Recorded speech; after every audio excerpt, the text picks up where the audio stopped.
느끼고 우리 모두가 함께하는 이 시간 되길 바랍니다.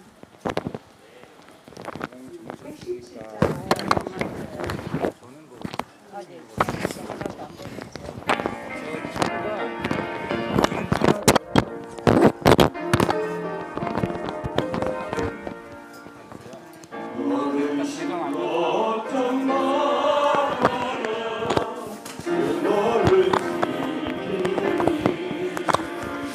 안녕하세요. 순서 진행자예요. 어제처럼 기도 밑에서 하니까요. 어제처럼 미리 올라가 계시다가나 기도 끝나면은 그 말씀 주시고 말씀 끝나면 기도하시겠습니다. 장로님 어느 교회예요? 저는 충남 서천. 네.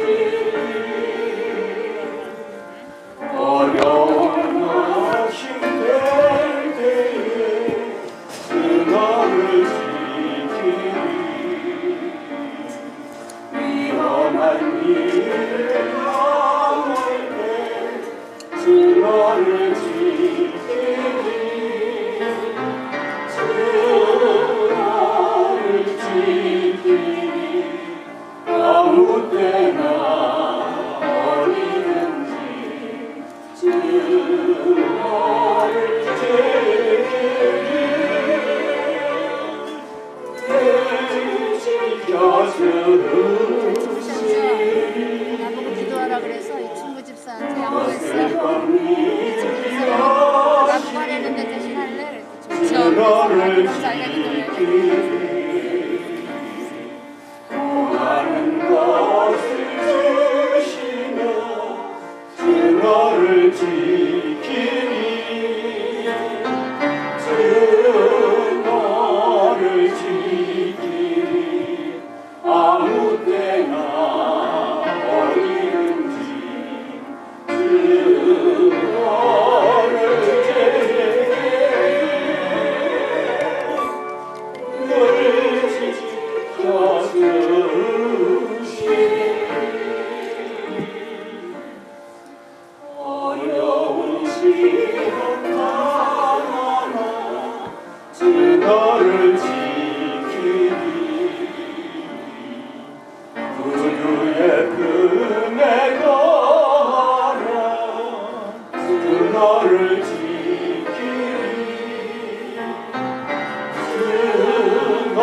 이충구 장로님, 이충구 집사님, 이 시간에 우리 기도로서 준비하겠습니다.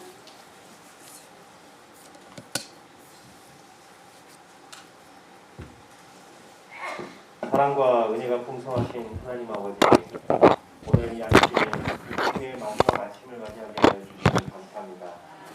아버지, 이 아침 첫 시간 주님께서 찾아주셔서 우리 영혼을 나누십니다.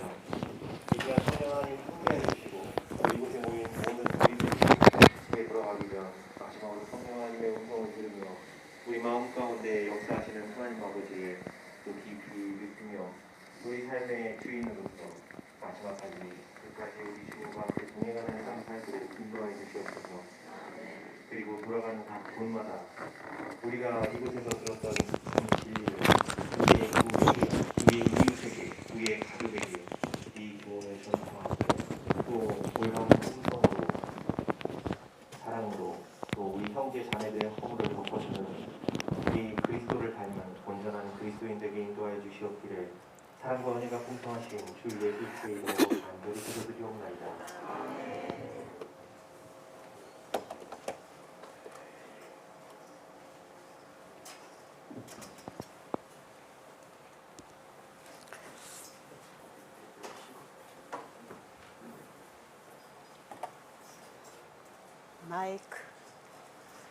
마이크가 없는데요.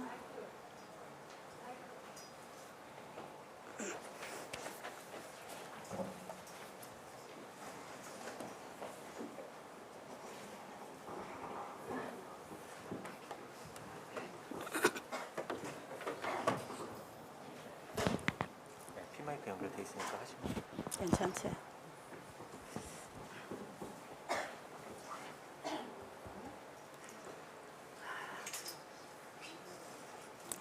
평안히 주무셨습니까?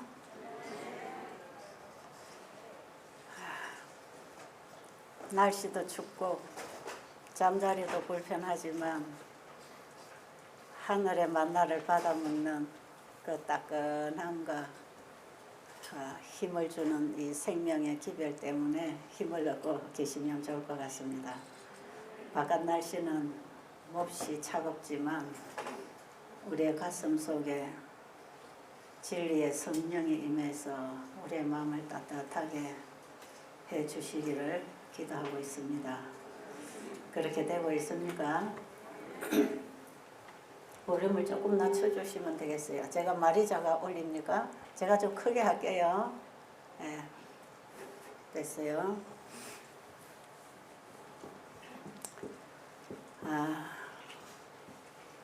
이번에 여러 목사님들과 여러 장로님들 나오셔서 정말 열변을 토해 주시는 그 말씀 시간마다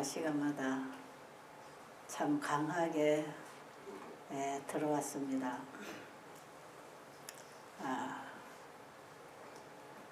한 분에게 이 시간을 다 드려도 부족할 분들만 모였기 때문에 아마 다들 아쉬움을 가지고 돌아가시리라고 생각이 드는데요.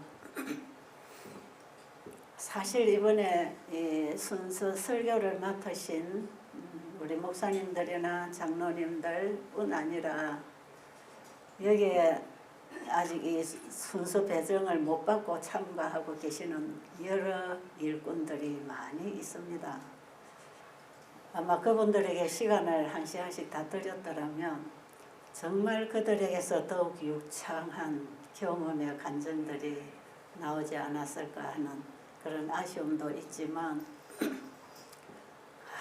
우리가 짧은 시간에 많은 얘기를 나누고 받고 말씀의 교류를 하면서 집회를 하고 있기 때문에 이번에는 좀 아쉬움을 가지고 또 헤어지지만 다음에 또 기회가 있으면 함께 받은 은혜와 깨달은 진리를 나눌 수 있는 그런 기회가 있으리라고 생각이 듭니다.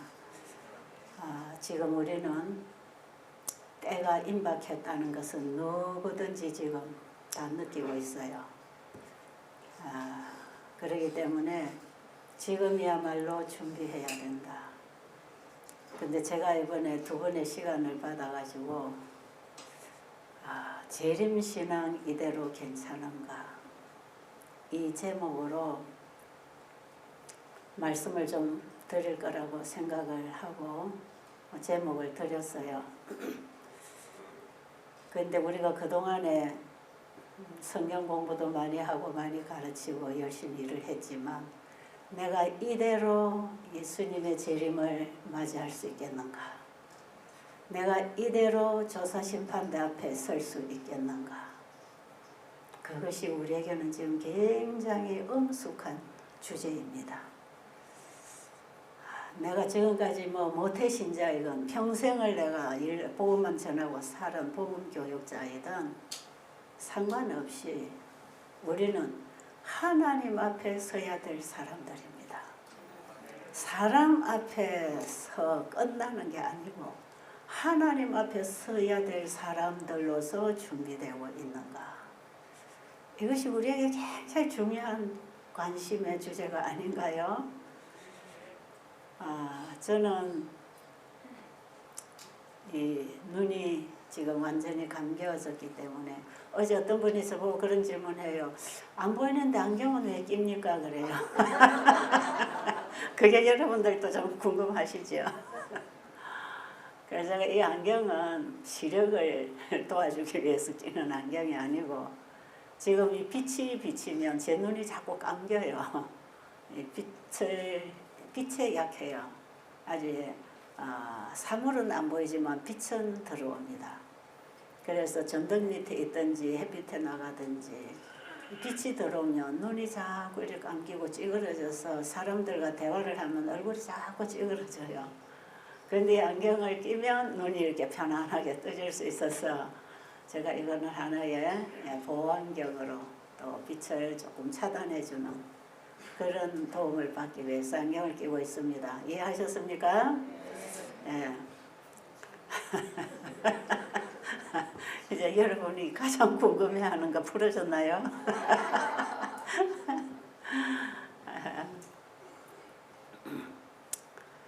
근데 저는 이 눈이 완전히 다쳐버리면 아무 일도 못할 줄 알았어요.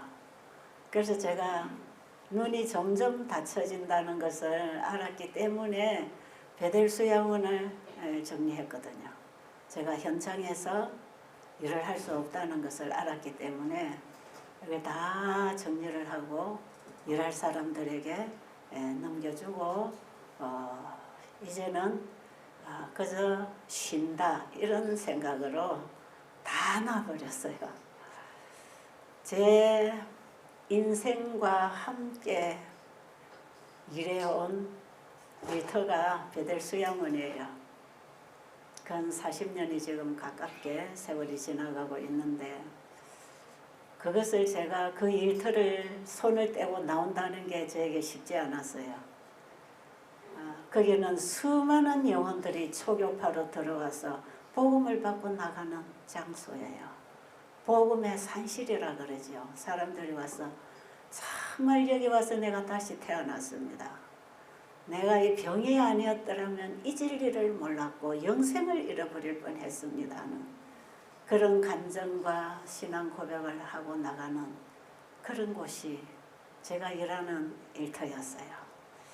그 영혼들을 뒤로 하고 내가 이렇게 이제 안방으로 물러나야 된다는 것, 이거 참 슬픈 일이었고, 또 내가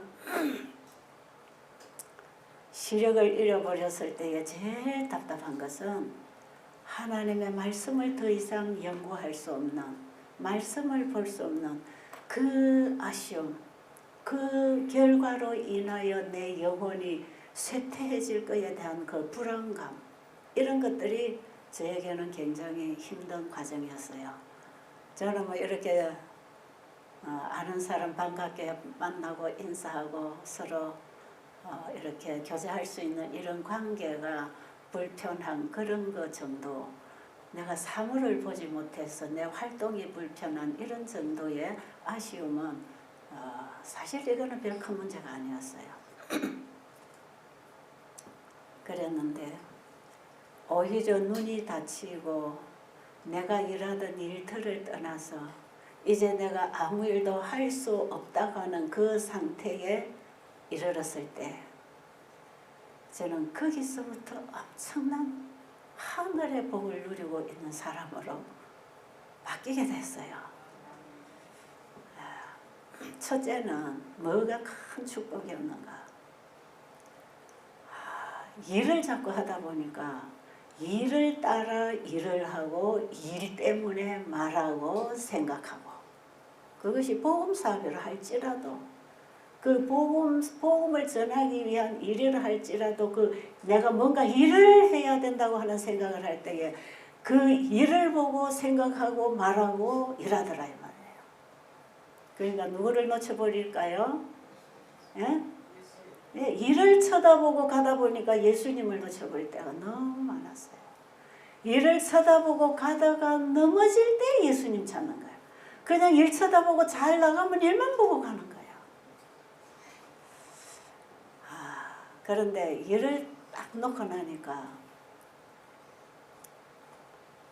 내 앞에 보이는 게 아무것도 없을 때, 그리고 이제는 귀로 들을 수 있어서 말씀을 깊이 들으면서 묵상하면서 그 말씀을 따라 주님을 따라 하늘의 사물에 내 생각이 고정될 때 예수님과 깊은 교제를 하게 되는 그런 시간이 저에게 주어졌어요. 그래서 저는요, 눈을 뜨고 열심히 일을 할 때 누군가가 저 최 집사는 열심히 봉사도 하고 일을 한다. 뭐 그런 자리에서 제가 쫓아다니면서 이 나라 저 나라 다니면서 일하면서 내가 뭔가를 일을 하는 사람으로서 그 일을 늘 생각하고 계획하고 추진하고 그럴 때보다 다 끊어지고 오직 말씀에서 비춰오는 주님의 품성과 사랑과 그 진리의 빛이 내 내리 속에 깨달아서 빛으로 이렇게 밝아지는 경험을 할 때에 제 영혼이 얼마나 살아나는지 몰라요. 사실 저는요, 눈이 어두워지고 나서 제 영적 상태가 훨씬 좋아졌습니다. 그래서 지금에 와서 생각해보면 내가 이 땅에서 열심히 일을 하고 전도를 많이 하고 외방선교도 많이 하고 내가 헌신도 많이 하고 나는 내 인생을 들여서 이렇게 했으니까 뭐 이게 주님이 하라는 일을 했으니까 내가 하늘과 연결되어 하늘에는 그대로 갈 것인가? 우리는 믿음으로 시작했다가 행함으로 마치는 수가 참 많단 말이에요. 그 위험성을 우리가 알아야 돼요. 우리가 주님의 일에 나를 헌신하고 출발할 때는 정말 예수님의 사랑에 강건됨을 받아서 시작은 했지만 일을 하다 보면 일을 보고 가다 보면은 예수님 놓쳐버리고 자기가 하나님 일 한다고 열심히 뛰고 다닐 수 있다 이 말이죠. 그 위험에 제가 빠졌어요. 그걸 제가 이제서 깨닫는 것입니다. 그래서 하나님께서 나에게 가장 좋은 것을 주셨구나. 사람들은 그랬어요. 집사님 눈 어두우면 안 된다고 우리가 기도할게요. 어떤 사람 와서 막 내 눈을 하나 뽑아 드릴게요. 이 수술 이식할 수 있습니까? 이식하면 됩니까? 이런 사람들. 우리 딸이 그 말을 듣고 이식해도 될 눈 같으면 벌써 내 눈을 드렸지요. 그러더라고요. 제가 그럴 눈이 아니라고. 얘는 시신경이 벌써 말라가는 거기 때문에 이 뭐 안구를 바꿔 끼웠다고 되는 일은 아니다. 어쨌든 그래서 참 많은 사람들이 아쉬워하지만 제 개인의 영혼 구원을 위해서는 이것이 제게 가장 좋은 것이었다. 저는 그 확실히 믿습니다. 우리 하나님은 언제나 우리에게 가장 좋은 것을 주시기를 원하신다. 항상 우리에게 최고로 좋은 것, 하늘에 무궁무진하게 우리를 위하여 준비된 모든 것, 각자에게 가장 필요할 때 가장 좋은 것으로 주실 것입니다. 그래서 저는 지금 제 상태가 너무 감사하고요. 이 제 시야에서 보이는 사물들이 사라지면서 제가 만약에 하늘의 사물을 보는 영적 시력이 열려서 제 영이 살아나는 이런 경험을 날마다 하지 않는다면 저는 정말 깝깝하고 답답하고 우울증이 오고 정말 제 이 성향상 제가 이렇게 갇혀서 살 수 없는 사람이었어요. 우울증이 와서 매일 울고 있었을 것입니다. 답답해서. 그런데 그 답답함이 조금 활동할 때 누가 도와줘야 되니까 불편함은 있지만 그런 답답함이나 좌절이나 우울감이나 이런 게 일체 이 시력으로 인해서 없는 것은 하나님께서는 이 육의 시력이 덮여지면서 영의 시력을 열어주신 것입니다. 그래서 제게는 이게 얼마나 감사한지 몰라요. 제가 말씀드렸지만 지금 우리는 사람 앞에서 뭔가를 하고 사람 앞에서 대화하고 사람과 교제하고 이 사람과의 교제보다 더 중요한 이제 하나님 앞에 서야 될 사람으로서 내가 어떻게 준비해야 되는가. 이게 진짜 중요하지 않습니까? 여러분 두 눈을 뜨고 마음대로 활동할 수 있기 때문에 지금 또 일을 보고 달려가고 혹시 계신다면 여기 오신 분들이 다 열심히 일하던 분들 아닙니까? 여러분 혹시 여러분이 하는 그 일에 늦은 비가 오고 그 일이 공로가 되어서 영생을 얻는 티켓을 얻는다고 생각한다면 그거 여러분 오늘 이후로 포기하시기 바랍니다. 그런 게 아닙니다. 오직 하늘에 들어갈 수 있는 티켓은 예수 그리스도입니다. 예수님 그분 외에는 하늘에 가는 길이 없어요. 그 예수님이 내 옆에서 내 손잡고 동행하자는 게 아니고 믿는 자 속에 와서 내 마음에서 나의 전생에 마음의 운전을 하셔서 나를 데리고 하늘에 가실 것입니다. 그렇기 때문에 그분은 우리 안에 영접을 해야 됩니다. 예수님을 내 안에 영접하기 위해서는 내가 지금까지 열심히 일하던 거 열심히 가르치던 지식이고 일이고 내가 열심히 지혜롭게 뭔가를 할 수 있다고 하는 그걸 다 내려놔야 됩니다. 어떻게 보면 지금 여기 앉아 계시는 우리 모두 저를 포함한 저도 항상 여러분과 함께 포함되는 사람이니까요. 지금 여기 앉아 계시는 분들이 오히려 구원 얻기가 훨씬 더 어려울 수 있다는 거. 저를 포함해서. 제가 그랬습니까? 왜? 나는 하나님 말씀 많이 알고 많이 가르쳤고 나는 진리를 말하고 있고 그 다음 나는 열심히 영혼을 구원하기 위해서 헌신하고 보험사업하고 열심히 하고 있는 이것 때문에 이것이 나를 하늘 백성으로 준비시켜주는 데는 부족합니다. 나를 하늘 백성으로 준비시켜서 하늘로 데리고 가시는 분은 예수님입니다. 예수님. 아십니까? 여러분 속에 예수님 계십니까? 만약에 여러분 속에 그 예수님이 계셔서 내 심령이 새로운 심령으로 거듭나서 옛사람은 죽어버리고 새로운 피조물이 되어서 새로운 사람으로 새로운 생각을 하고 하늘에 속한 사물로 가치관을 두고 우리가 살아간다면 그 새로 빚어진 새로운 피조물이에요. 내가 그러니까 목회도 했고 그러니까 설교도 했고 선교도 하는데 나는 됐지. 혹시 또 그렇게 여러분들이 착각하고 계신다면 여러분들은 지금 여러분들이 하는 그 일에 만족해서 그 일이 신앙이 되면 안 돼요. 그 일은 신앙의 결과로 나타나야 합니다.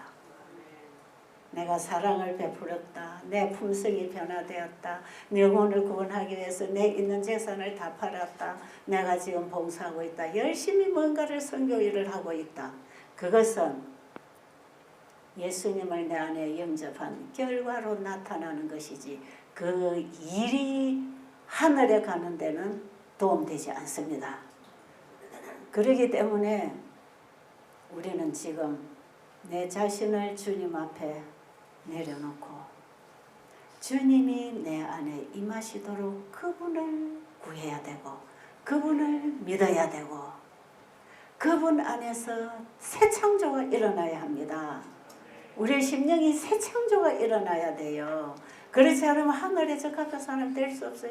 아무리 여러분이 도덕적으로 반듯하고 아무리 교양이 있고 아무리 친절하고 여러분이 다른 사람에게 착하고 좋은 사람으로 덕망 있는 사람으로 알려져도 거기에 자아가 같이 따라 나오는 것은 내가 한 것이고요. 그 내가 포기될 때 오호라 나는 공고한 사람이로다. 이 사망의 몸에서 누가 나를 건져낼까 하는 탄식이 와야 예수님을 구하고 만나는 것이에요. 그런데 내가 하고 있는 일에 지금 만약에 어떤 만족감이나 그 평안을 누리고 있다면 이걸로 만족하기 때문에 우리는 오히려 중요한 이 주님을 놓쳐버릴 수가 있어요. 예수님을 진짜 내 안에 영접해서 내가 없어지고 주님이 내 안에 사신다. 그게 도대체 뭔가? 그게 뭔가가 아직 헷갈리는 분들이 계실 수가 있어요. 이것을 말로는 많이 하고 설교로도 많이 했지만 도대체 그것이 어떻게 될 때 이루어지는 것이고 되어질 것인가? 이제 이런 부분이 우리에게는 상당히 궁금해야 되고 그 부분을 갈등해야 되죠. 자, 어제 아침에 제가 마지막 부분에 드린 말씀 연결해서 오늘 이제 말씀을 드린다면 예수님의 품성, 그분이 하신 일, 그분을 모방하자. 그분의 삶을 통해서 우리에게 주신 교훈을 따라서 우리도 배우자. 그래서 우리도 예수님처럼 승리할 수 있다. 승리해야 된다.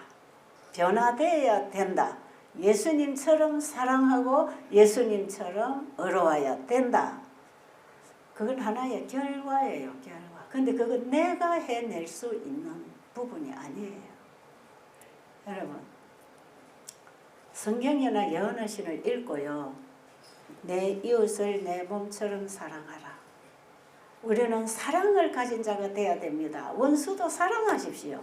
한 벌 옷을 원하면 두 벌 옷도 주세요. 가난한 자를 구제하고 병든 자를 돌아보고 뭔가 이웃을 내 몸처럼 사랑해야 됩니다. 우리는 사랑해야 됩니다. 사랑하십시오. 우리의 품성이 변화되어야 됩니다. 변화하십시오. 여러분, 성경이나 예언의 신을 읽어보면요. 그 표준이 우리 인간이 도달할 수 있는 표준이 아니고 그게 하나님의 표준입니다. 성경 전체에 하나님이 우리에게 주시는 그 품성, 그 하나님 것이에요. 그런데 우리는 늘 이웃을 내가 사랑하려고 그러고 내가 뭔가 선한 일을 하고 내가 화를 참고 내가 화를 안 내고 친절하게 대함으로 내 품성이 항상 준비되고 있다고 생각하십니까? 여기에서 우리가 크게 착각하고 있어요. 성경 전체 예언의 신의 전체에서 우리에게 이렇게 하라 하지 말아의 이 가르침은 예수님을 중심으로 그분이 해주실 일을 우리에게 명하신 것이에요. 그러니까 하나님의 말씀이 성경을 통해서나 예언의 신을 통해서 우리에게 하라 하지 말라로 권하시는 그 말씀은 내가 해줄게. 네가 한번 해봐. 안 되지. 내가 해줄 거야. 그러니 네가 하려고 하는 거 포기하고 나에게 와라. 내가 주는 거 받아라. 그럼 내가 네 안에 가서 이 일을 이루어 줄 것이다. 이게 믿음으로 말하면 의로 되는 것이에요.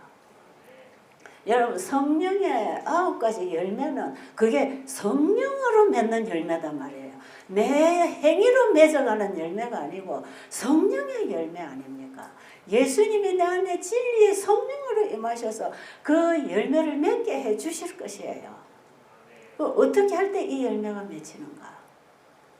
우리가 쉽게 이해할 수 있는 비유로 땅에다가 씨를 뿌리면 그 씨앗이 땅 속에만 들어가면 온도와 습도가 맞을 때에 이것이 발화해서 생명의 어떤 작용이 일어나서 잎이 나고 줄기가 나고 가지가 나고 꽃이 피고 열매 맺어 익히지요. 이것이 전체가 그 씨 속에 있는 생명력, 생명의 유전자의 법칙에 따라서 뿌리가 내리고 잎이 나고 가지가 뻗고 열매 맺고 익히는 거. 그러니까 씨가 땅에 들어가서 그 씨가 일하기 시작하면, 근데 씨앗이 발화해서 일을 하려면 거기에 적합한 조건이 갖춰져야 되는 거거든요. 여러분, 씨앗을 책상 위에 얹어놓으면 평생 가도 발화 안 하지요. 그리고 마른 땅에 심어 놓으면 그것도 발화 안 합니다. 반드시 흙에 들어가야 하고 습도와 온도가 조건이 맞아야 이것이 발화해서 자라날 수 있잖아요. 그러면 씨가 땅에 들어갔을 때 거기서 나무가 나와서 자라서 똑같은 열매를 하나 맺으려는 이 모든 생명의 작용은 씨앗 속에 있는 생명의 역사로 되는 것이라. 이게 씨 뿌리는 비유에서 실물 교훈에서 예수님의 설교에서 주시는 말씀이에요. 우리 인간은 하나의 밭입니다. 내 마음밭에 하나님의 말씀의 씨가 내 마음밭에 떨어지면 여기에 성령이 역사하실 때 비가 오고 온도가 맞고 습도가 맞았을 때 이것이 발화합니다. 그래서요, 씨앗이 땅에 들어가면 그 씨앗 자체가 나무를 내고 자라게 하고 열매를 맺고 꽃피게 하는 것이 씨앗 속에 있는 생명으로 이루어지는데 그에 따른 조건이 필요한 것처럼 하나님의 말씀이 우리의 마음밭에 떨어지면 하나님의 생명과 하나님의 품성을 받는 것이에요. 그런데 그분의 말씀이 내 마음밭에 떨어지려면 내 생각을 포기해야 됩니다. 어제 우리 강 목사님 생각 중요한 거 얘기하셨잖아요. 내 생각을 절대로 내가 끊을 수 없고 포기할 수 없어요. 불면증 환자들이 주로 잠을 못 자는 게요, 이 생각을 따라가다가 잠 못 잡니다. 그 괴로운 생각, 괘씸한 생각, 억울한 생각, 분통한 생각, 뭔가 복잡하고 스트레스가 쌓이는 이런 생각을 따라가다 보면 밥 꼴딱 세우는 거거든요. 이거 계속되면 그냥 불면증 환자가 되는 것이에요. 그런데 이 생각을 인간으로서는 끊을 수가 없어요. 계속 이 생각이 나를 지배합니다. 그런데 이 생각을 끊을 수 있는 한 가지 딱 방법은요, 그가 정말 가슴을 열고 하나님 말씀을 받기 위하여 정말 나를 주님께 드리고 말씀을 받을 수 있는 그 의지, 그것이 이루어진다면 하나님의 말씀이 와서 내 생각을 딱 바꿔줍니다. 내 노력으로는 절대로 안 됩니다. 저도 이런 거 많이 해봤어요. 그런데 그 하나님의 말씀이 내 안에 들어와서 바로 내 생각을 바꾸어 주려면 내가 가는 이 길이 잘못됐다는 걸 알고 이 공고한 내 상태를 예수님께 드리면서 주님의 도움을 구하면서 나를 주님께 온전히 굴복시킬 때 예수님이 우리 인간의 연약한 인성을 이 땅에 입고 오셨을 때 그 인간 예수님이 하실 수 있는 일은 죄의 지배를 받을 수밖에 없는 분이었어요. 그런데 그는 자기 자신을 항상 아버지께 맡겼어요.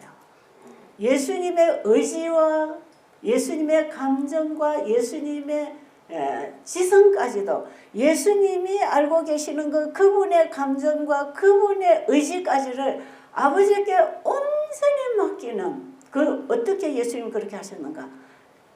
육신을 입으신 예수님 스스로 아무것도 할 수 없다는 걸 아셨기 때문에 그분은 스스로 하실 수 있는 분으로서의 그 모든 것을 아버지께 내려놓고 자기 안에 신성을 소유하고 있었지만 이것을 절대로 쓰지 않고 승리하셔야 되기 때문에 예수님은 자신의 신성을 사용해서 승리하시지 않고 우리 인간이 예수님을 믿음으로 예수님의 신성을 만날 때 승리할 수 있는 그 본을 보여주시기 위해서 자신을 아버지께 온전히 드리고 아버지가 아들을 통해서 일하시게 했다 이 말이에요. 이게 예수 믿음입니다. 예수님의 믿음으로 말미암은 의입니다.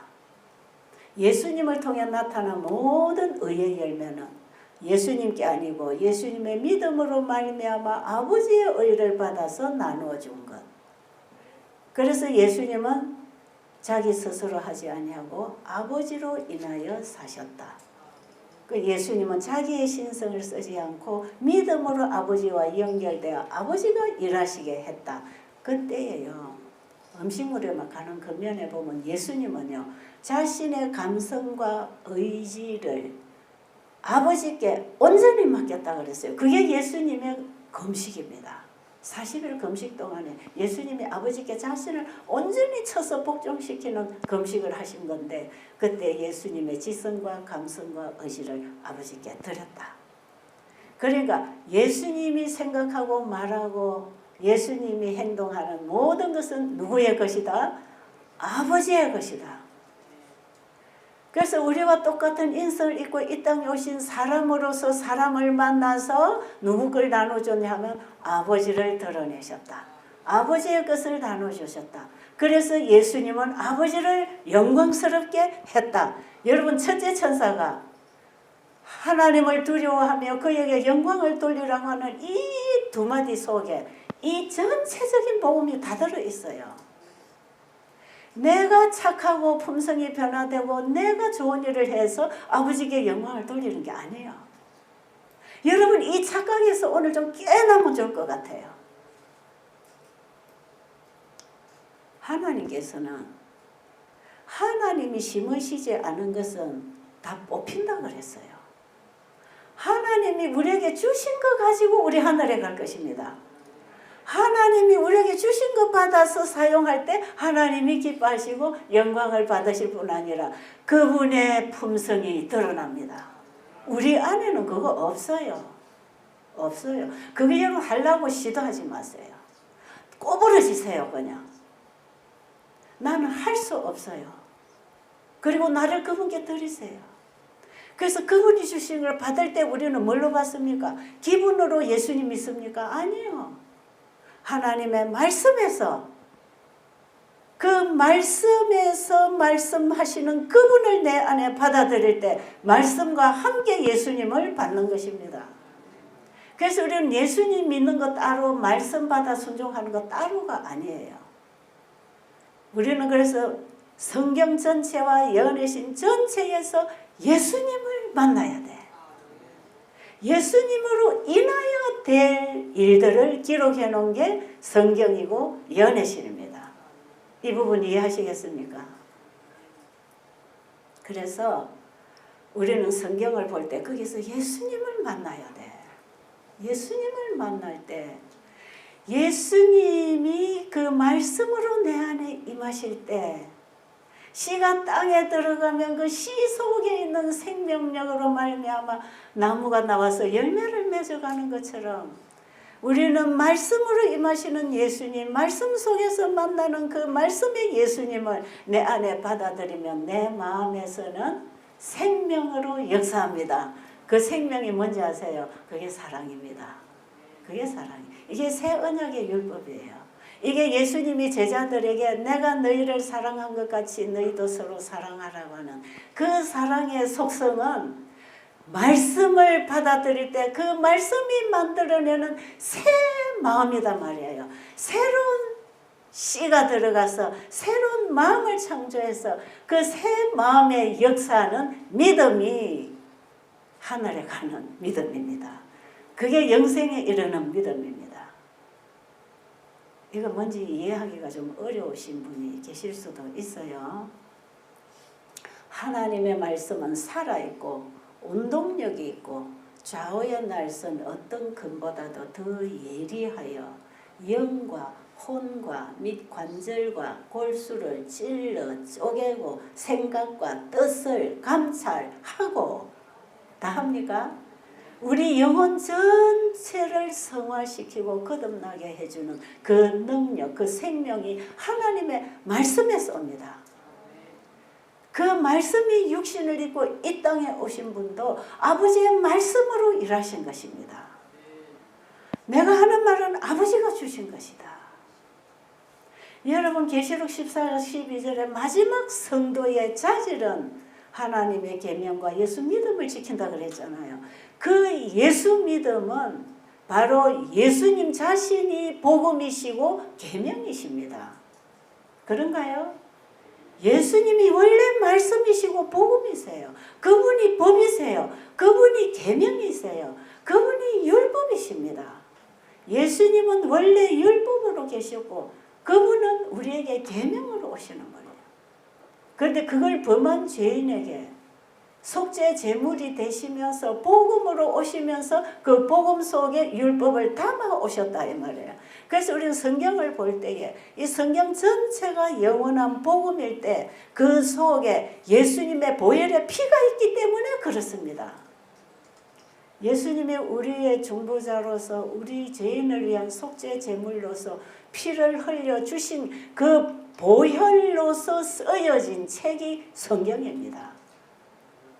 그렇기 때문에 우리는 성경을 볼 때 항상 예수님의 십자가의 사랑의 보혈을 묻혀서 말씀을 내가 받아 먹어야 돼요. 그럴 때에 그 말씀이 내 안에 사랑으로 역사해서 예수님을 사랑하게 될 때 그분을 믿고 믿음으로 드리고 헌신하고 바치고 따라가게 되는 것이에요.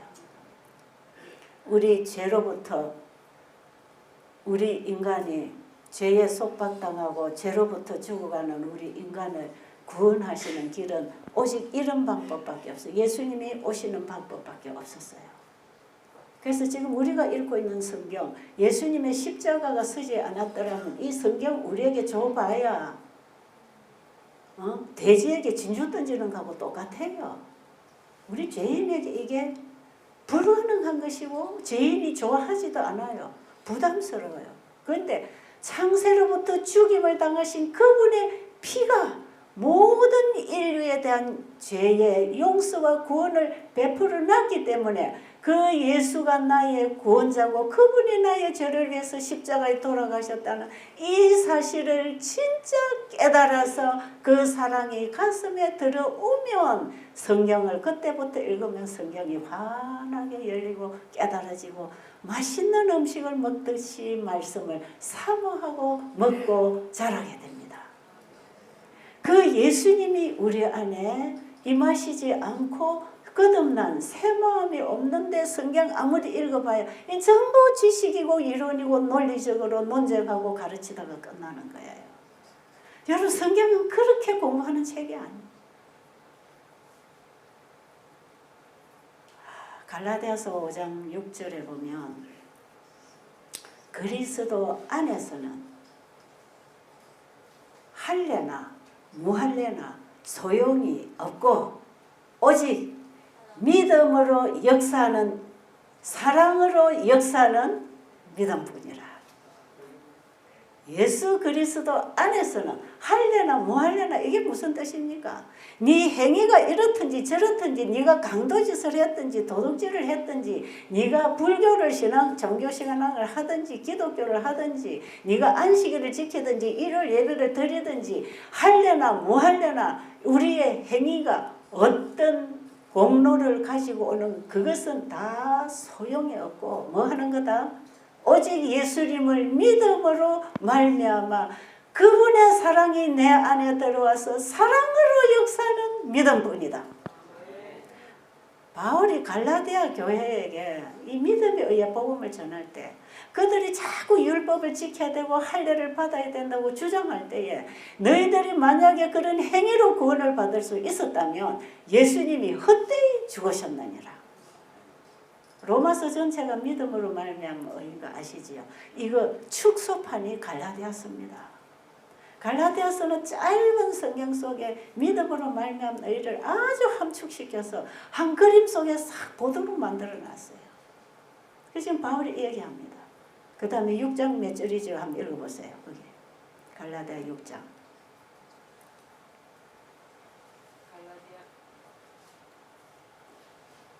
갈라디아 6장 15절 할례나 무할례가 아무것도 아니로되 오직 새로 지으심을 받은 자 뿐이니라. 네, 새로 지으심을 받은 자가 뭡니까? 거듭나야 합니다. 거듭난다고 하는 것은 내 주인이 바뀌는 얘기예요. 이게 뭐 칭의, 성화, 영화, 신학적으로 정리해서 잘 깨달아서 잘 가르쳐다고 되는 게 아니에요. 새로운 피조물, 씨가 들어와야 돼. 마귀 씨가 들어와서 죄의 뿌리를 내려서 사람을 괴롭히고 사람을 아프게 하고 이렇게 해서 죄의 열매를 맺어서 남에게도 악영향을 끼치고 우리가 얼마나 이기적인 죄를 퍼뜨리고 삽니까? 죄의 씨를 받아 죄의 종이 되어 살아가고 있는 우리 안에 절대로 선한 열매를 맺을 수가 없습니다.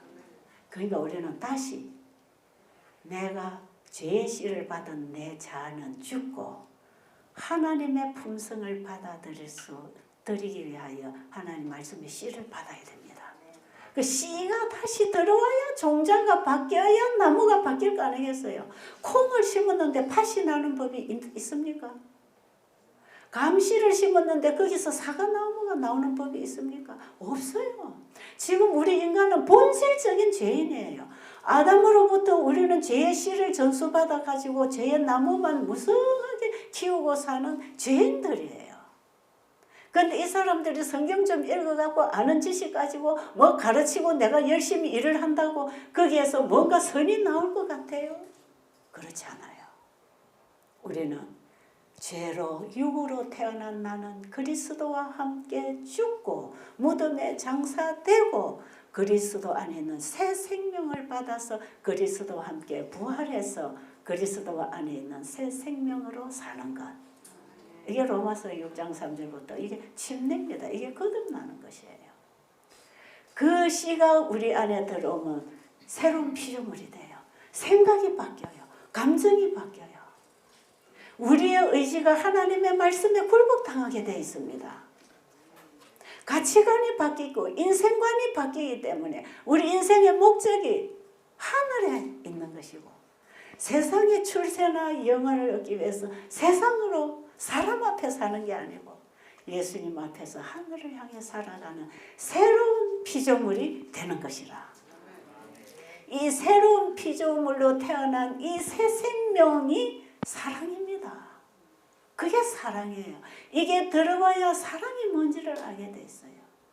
예수님으로부터 이 사랑을 받은 경험을 한 사람은 예수님만 사랑하게 됩니다.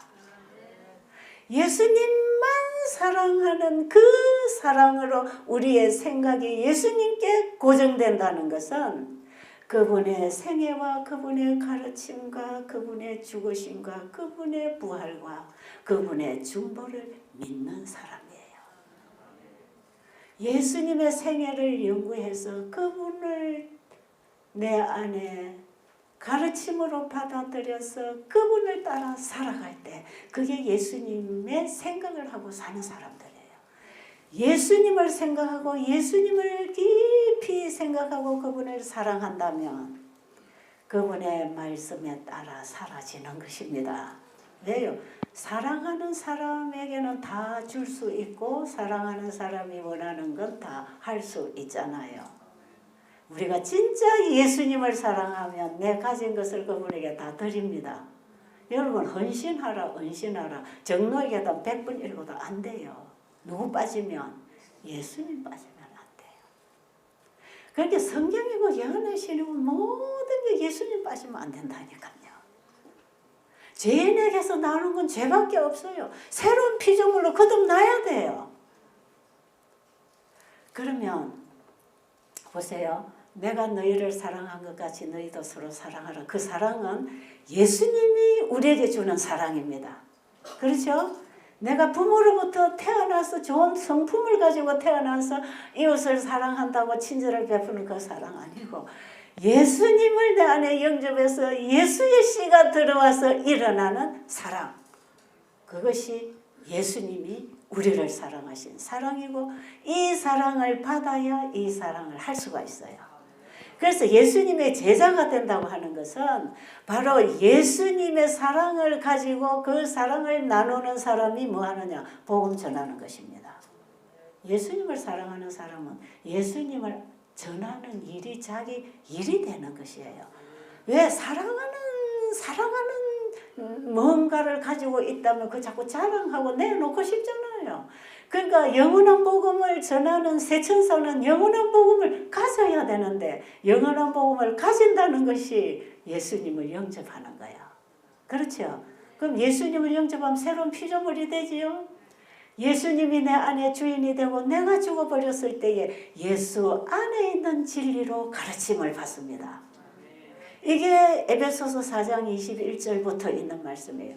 이 진리가 예수 안에 있습니다. 예수가 진리입니다. 예수께로부터 진리의 성령이 오셨습니다. 그렇기 때문에 예수님을 내 안에 영접하면 이제는 성경책을 읽어가지고 이해하는 이런 내가 아니고 예수 안에서 거듭난 내가 성경을 읽을 때 예수 안에서 가르치는 깨우침으로 예수님을 배워가는 게 성경 공부하는 것이에요. 우리는 예수님을 배우면서 닮는 것입니다.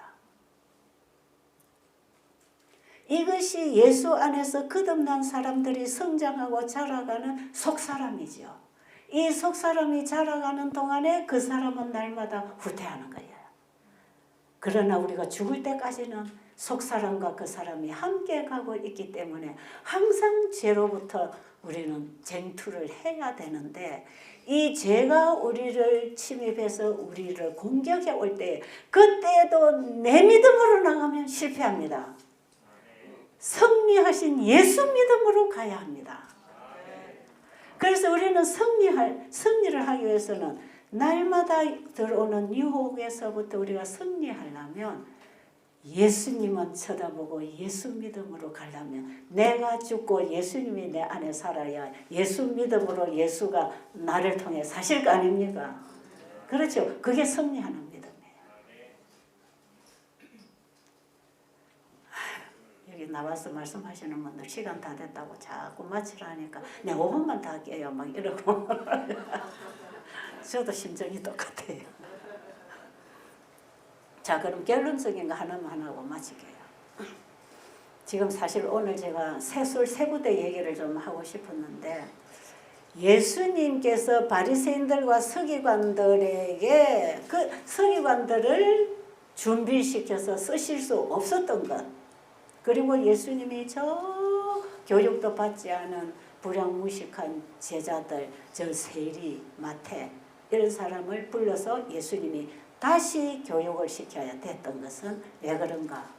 내가 많이 알고 있고 내가 많이 가르치고 내가 뭔가를 하고 있다고 생각하는 사람들은 그 나라는 자아로 가득 차 있기 때문에 예수님이 주시는 세술인 새 복음을 받아들일 자리가 없어요. 왜? 그들은 바리새인들의 그 가르침, 그 누룩이 그들 가슴 속을 점령하고 있었기 때문에 잘못된 가르침과 사상과 율법주의 신앙으로 그들은 틀에 박혀 있었기 때문에 예수님이 주시는 이 복음을 그들에게 담아줄 수 없었기 때문에 새 부대를 예수님은 찾아 부르셨는데 그게 제자들입니다.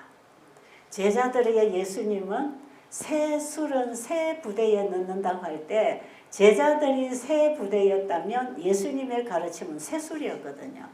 그런데 그 누가복음 5장이죠. 누가복음 5장 37절 이후로 나오는 얘기인데요. 새 술을 제자들에게 새 부대에 담아줘야 됐을 때 그 새 술은 어디서 온 건가? 묵은 술에서 왔어요. 묵은 술이 뭡니까? 성경에 모세와 선지자들의 그래서 예수님이 말씀하신 그 말씀을 제대로 본질적으로 뿌리채 캐서 제자들을 가르쳐 줬어요. 왜냐? 바리새인들과 서기관들이 성경을 너무 왜곡시켜 나갔기 때문에 너무 행위주의, 인본주의, 형식주의에 빠진 사상으로 성경을 읽고 가르치고 의식을 행하고 있었기 때문에 또 그들의 사상에서 나온 많은 유전과 규범과 가르침을 백성들에 계속 가르치고 그걸 따라 해야 된다고 교육하고 있었기 때문에 이들을 깨부시는 것은 불가능했어요. 그러니까 이런 사상으로 자아가 굳어지지 않은 새로운 부대를 예수님은 찾았는데 그게 12제자들이에요.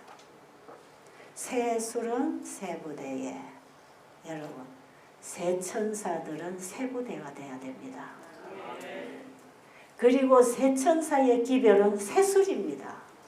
새 술이 어디서 왔는가? 성경과 예언하신에서 다 온 건데 이미 우리가 다 보고 아는 건데 왜 이게 새 것입니까? 왜 예수님이 너희들이 지금까지 사랑하고 살아온 그 사랑으로 사랑하지 말고 내가 너희를 사랑한 것처럼 이게 새 사랑이다 이 말이에요. 이게 새 술이다 말이에요. 그리고 요한도 요한일서 2장에 보면은 우리가 서로 사랑하자 하면서 내가 사랑을 얘기하지만 이 사랑은 이전부터 있던 거다 그러잖아요. 그게 뭡니까? 원래 있던 거, 원래 있던 진리를 회복하는 겁니다. 이 세천사의 기별은 원래 있던 진리의 본질을 회복하는 기별이에요.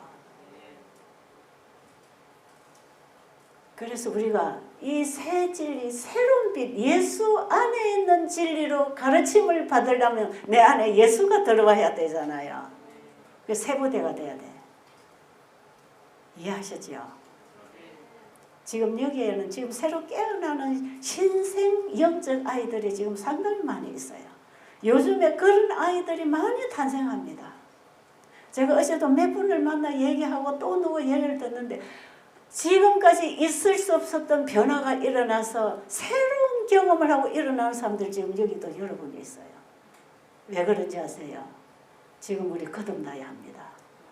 내가 지금까지 어떻게 했든지 상관없이 다시 태어나야 된다니까요. 지금 제 방에도 함께 자는 한 자매가 지금 시간만 나면 눈만 뜨면 자기 신앙 고백을 해 지금. 최근에 지금 깨어나는 자매야 이 자매는.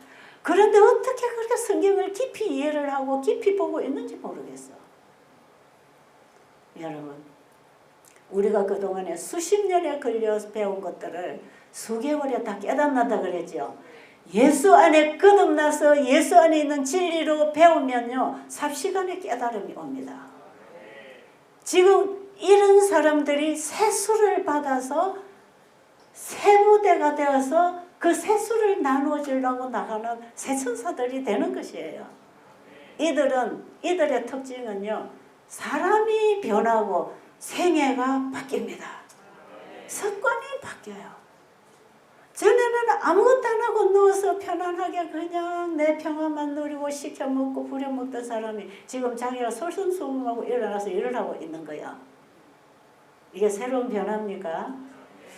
여러분 저는 이 집회에 지금 며칠 하루 이틀만 더 시간이 있다면 이런 분들 좀 간증을 듣기를 원해요. 실제로. 사실 이번에 이런 분들이 와서 좀 간증하기를 바랬어요. 근데 시간이 없잖아요. 그래서 참 아쉬워요. 우리는 이제 정말 문자적으로 논리적으로 신학 공부를 할 때가 아니에요. 지금 그 복음이 내 속에 들어와서 발화해서 성령의 열매가 맺혀 나가야 됩니다. 그래야 하나님이 영광을 받으실 거 아닙니까? 하나님은 하나님이 주신 것을 가지고 나와서 이게 하나님이 주신 것이다 했을 때 하나님이 영광을 받으십니다. 내가 열심히 만들어서 내놓고 하나님께 영광 돌리라 하지 마세요. 우리 인간은 다 더러운 찌그러진 그릇입니다. 우리는 더러운 것이 속에 가득한 사람들이에요. 그거 다 비워버리고 새 부대가 되도록 내가 죽고 그리스도 안에서 새 창조가 된 새 마음이 되어서 예수님 안에서 배우는 새로운 진리로 가득 채워서 나가야 합니다. 이런 사람은 정인으로 나간단 말이에요.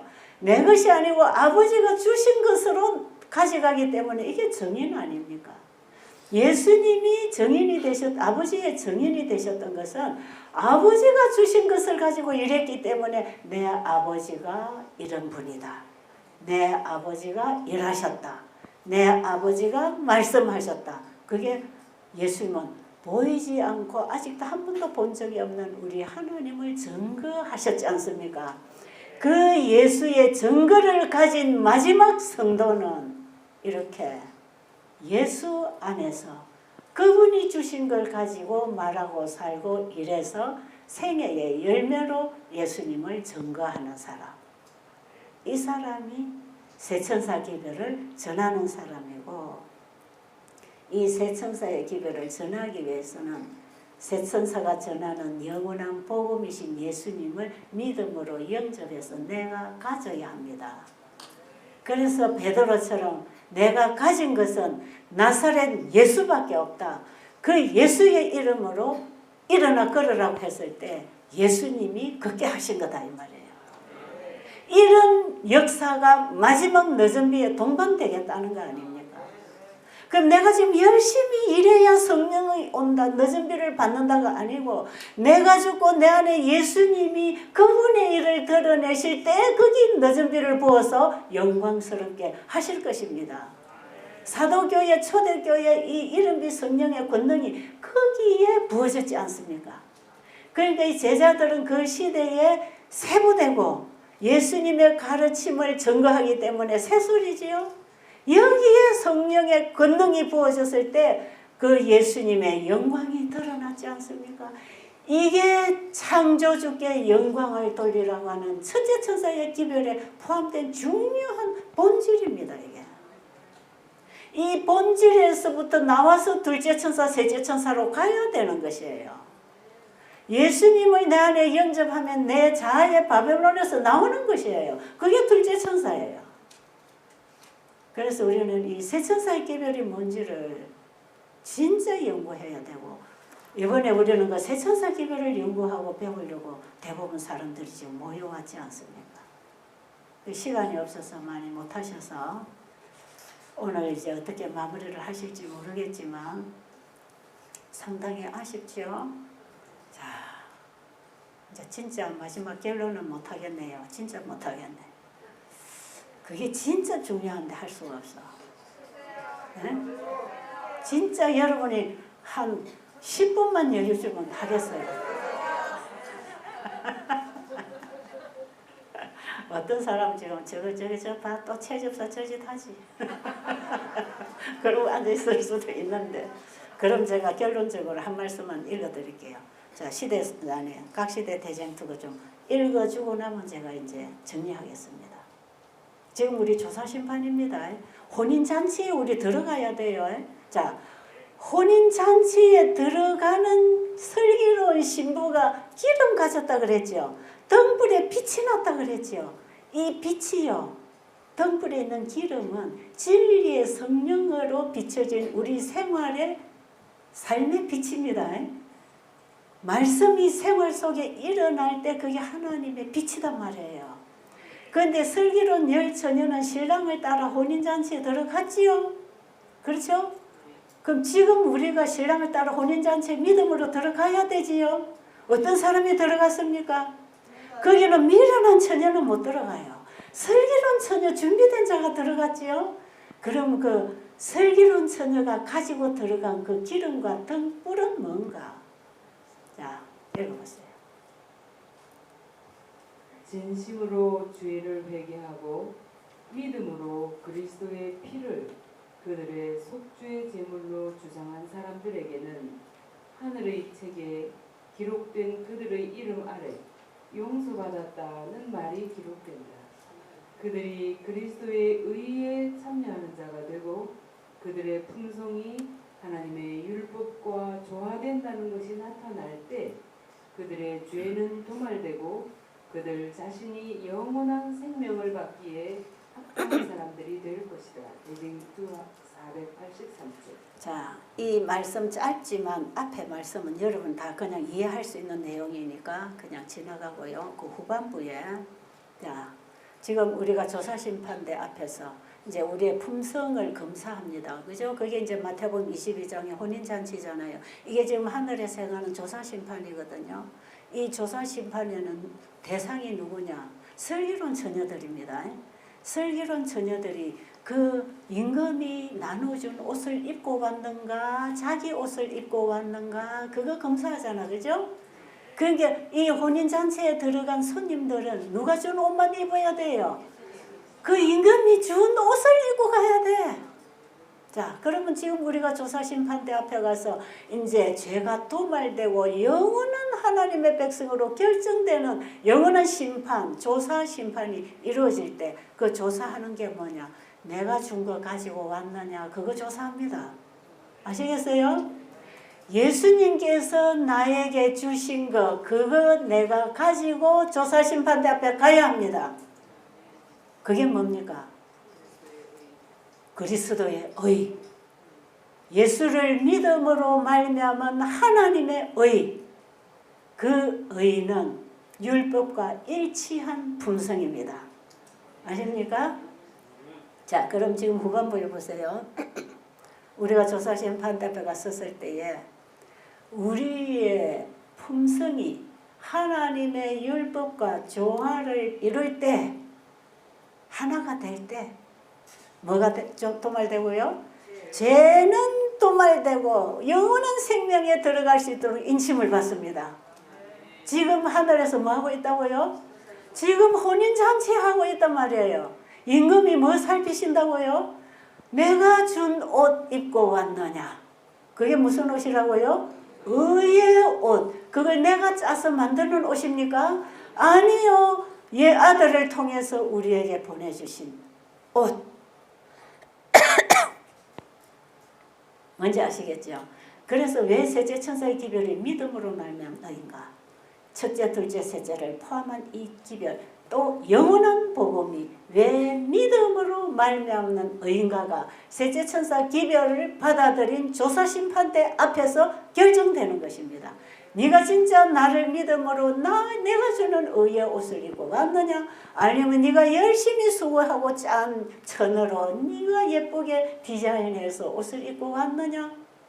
그런데 자기가 만든 옷을 입은 사람은 혼인잔치에 들어가지도 못해요. 들어가도 쫓겨났잖아요. 그렇죠? 그러니까 지금 우리가 조사심판대 앞에 가서 영원한 운명이 결정되는 이 심판의 결정이 내려지는 이 자리에 하나의 자격은 예수님을 믿음으로 말미암은 하나님의 의. 그 예수 안에 있는 믿음으로 받은 그 의. 그거 가지고 가야 됩니다.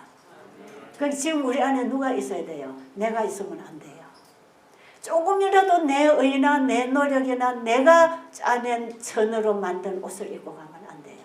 내 품성에는 100% 깨끗한 세마포 예수님의 피로서 우리에게 지어주신 그 옷을 입어야 됩니다. 그 사랑의 옷, 거룩한 하늘에 속한 품성의 옷. 이것은 이 옷을 만들기 위한 천을 짜는데 한 올도 내 의가 섞이지 않은 것. 아시겠어요? 나는 죽어야 됩니다. 그리고 예수님이 나에게 입혀주신 그거. 이 예수님의 의. 그것이 하늘에 들어갈 수 있는 자격이다. 이거 외에는 하늘에 못 갑니다. 어떤 자격증도 안 줍니다. 이거 외에는. 그래서 하나님께서 심으시지 않은 것은 다 뽑힌다는 거예요. 지금 마지막 심판대 앞에서 하나님이 우리에게 주신 거 그거 가지고 오지 않으면 그들은 끝납니다. 그거 없으면 들어갈 자격도 없어요. 그렇기 때문에 여러분 우리는 지금 그분을 구하고 내 안에 영접해야 돼요. 하늘로부터 온 복음이어야 하늘로 들어갈 수 있는 복음이에요. 하늘에서부터 심어준 신앙이어야 하늘로 갈 수 있는 신앙이에요. 그러니까 이거는 내 것으로 가는 게 아니라 아버지가 다 주신 것이에요. 우리 처지를 다 아시잖아요. 그러니까 네가 열심히 살고 나를 잘 믿어야 하늘이 온다 그게 아니고 여러분이 이 믿음으로 말미암는 의의 이 복음으로 연합될 때 여기에 권능이 주어집니다. 이 기별로 연합해야 되는 것이에요. 여러분 제자들에게 이름이 권능을 부어준 것은 그들에게 예수님이 넣어준 새술, 새 진리를 가지고 있었기 때문에 그 진리가 전파되도록 하는데 필요한 능력과 기적과 이적을 행해 주신 것처럼 마지막 시대에 조사심판대 앞에서 속죄함을 받고 인침을 받아야 되는 이 마지막 시대에 이 기별을 전할 때에 이 기별에 하나님이 권능을 부어주셔서 복음사 마치게 할 것입니다. 이제 정리가 좀 되십니까? 이 지금 전체적인 큰 그림 속에서 오늘 내 신앙 이대로 괜찮은가? 내 재림을 맞이할 수 있는 재림신앙이 지금 준비되어 있는가? 이걸 우리는 심사숙고해야 될 중요한 문제다 이 말이죠. 기도드리고 마치겠습니다. 아버지 하나님, 우리에게 주신 선물 그저 은혜로 죄인에게 베풀어 주신 이 선물이지만 우리는 나를 드리고 받아야 되는 나라고 하는 죄가 드려지고 주님을 내 안에 영접해야 되는 우리의 믿음이 필요하다는 것입니다. 아버지 오늘 우리가 믿음으로 주님을 받기 원합니다. 우리에게 믿음을 강하게 불어넣어 주시옵소서. 예수님의 이름으로 간절히 기도드립니다.